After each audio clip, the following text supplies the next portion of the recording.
Hello Lille, Sébastien Faucon, directeur du LAM.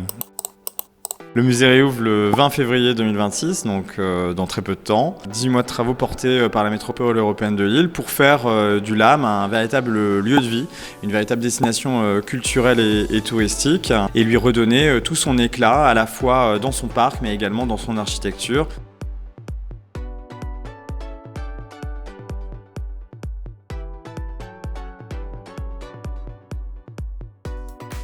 Donc le musée réouvre le 20 février 2026, après 18 mois de travaux, et c'était l'opportunité d'offrir aux visiteurs un lieu complètement renouvelé, aussi bien dans ses activités, dans sa programmation, mais également dans ses services. C'est aussi en faire un lieu, je crois, qui devient leur maison.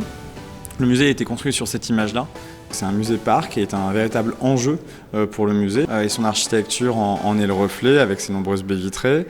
On avait envie de travailler à la fois l'accessibilité mais également de redonner à cet espace extérieur son aspect d'origine avec de nouvelles circulations, de nouveaux végétaux qui ont été plantés en masse parce que c'est un espace qui nous intéresse sur aussi la question de la durabilité. Et puis d'y installer une nouvelle œuvre qui viennent enrichir le parcours avec un artiste américain, Dan Graham, qui est un des grands artistes de la sculpture américaine et qui viendra dialoguer avec le bâtiment de Manuel Gautran, un peu à l'identique que l'œuvre de Richard Deacon qui dialogue dès l'entrée avec le bâtiment de Roland-Simonet. À l'intérieur, il s'agissait de prolonger la visite des visiteurs en offrant de nouveaux services, une cafétéria, un restaurant, qui ont été d'ailleurs confiés à Florent Laden et qui seront accessibles dès l'ouverture du musée en février prochain.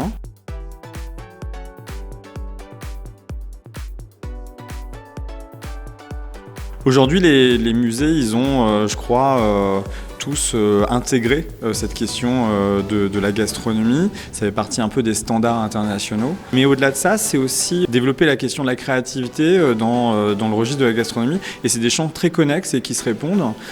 Florent Laden, il a cette capacité à inventer et à produire une cuisine que je trouve vraiment en adéquation étroite avec l'identité du musée.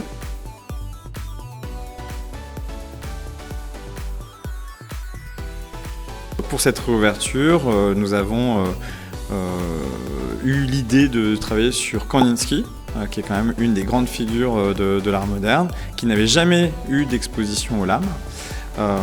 Et puis pour ce projet, nous sommes associés au Centre Pompidou, qui porte une importante collection sur cet artiste du fait du legs de Nina Kandinsky. Et nous avons travaillé sur une thématique très spécifique. Donc c'est toujours cette idée que le LAM il puisse porter aussi des projets à la fois sur des grands artistes de la modernité, mais toujours sur un angle nouveau, apporter notre petite pierre à l'édifice et donner un nouveau regard sur cet artiste. Donc c'est un projet très ambitieux. Il y aura plus de presque 200 œuvres rassemblées, de 8 musées internationaux. Et au final, quand on comptera toute l'iconographie présentée, on sera à plus de 400 documents.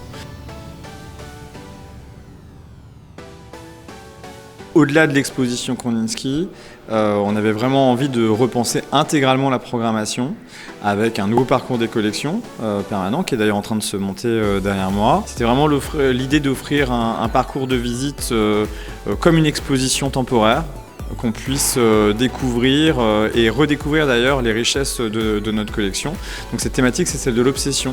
Ça peut être l'obsession du collectionneur, l'obsession d'un artiste pour un motif, un lieu, ou au-delà de ça, une obsession peut-être un peu plus psychanalytique qui là va faire un trait avec la collection de l'art brut, qui est forcément un des sujets de prédilection du LAM, puisqu'il est aujourd'hui la plus importante collection d'art brut en France en collection publique.